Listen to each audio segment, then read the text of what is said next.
Yo everyone, back again, Toolpool, www.toolpool90.tumblr.com. Today I'm gonna get into this whole CRB checks and research on, background research on girls. I'm not really gonna go into the boy side of things because I don't think that's what everyone's really talking about and what people are interested in anyway.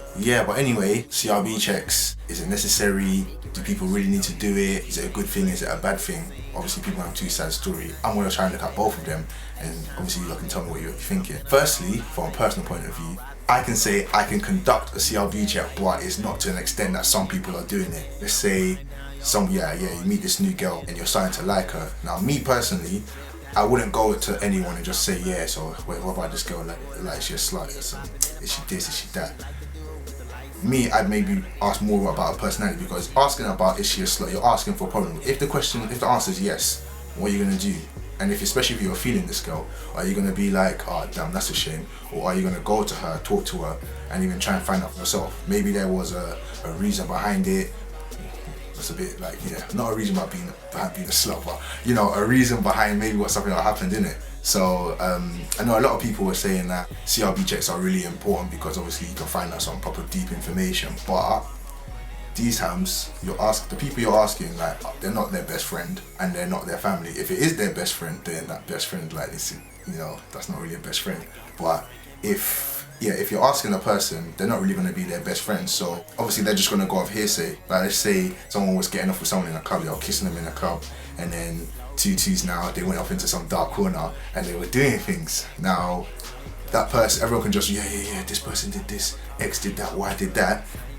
Everyone could know this person just for that, but it just could escalate because people's wordings are different. Someone could just say, yeah, that person, she every time she goes raving, she's just touching up next man, Now for next person, it could be, it's just one off, like she was just drunk, she's never really liked that. That could be her best friend. So, I think personally, people should stop the CRB rubbish and start getting to know the person, because I'm sure I've known a lot of brothers that have really started liking someone, and then someone said, yeah, but they did things with this guy, and I heard she was like this out there. Right?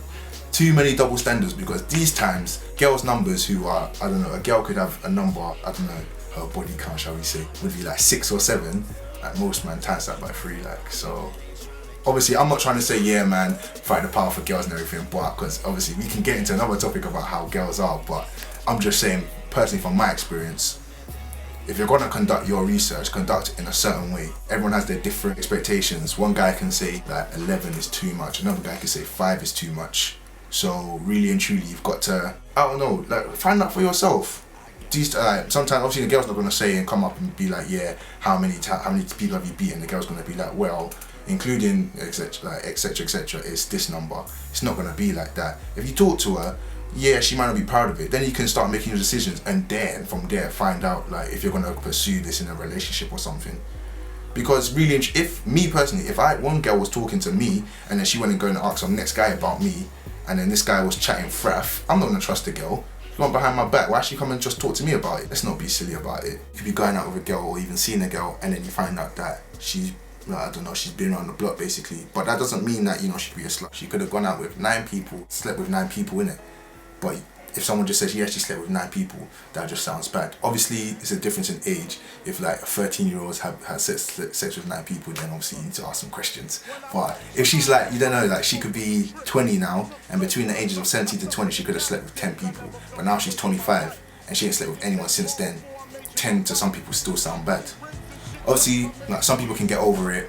Like some girls might have done, X, Y, and Z, and some boys could have done X, Y, and Z. Obviously, some people can take it in and just accept that person. Some people can't. Like to that, I say each to their own.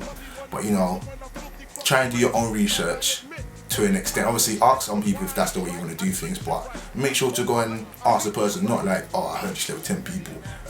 Is that true? Because obviously most girls are not going to respond to that. But try and be a bit subtle. Take it back to the good old days, where you sat down, you talk to a girl, you find out what she likes, and then with the trust that you lot will build between each other, she'll start letting you in on a couple of things. She'll start telling you this, or you might have heard this about me, you might have heard that about me. That was the old me, and then all of a sudden it doesn't even matter anymore.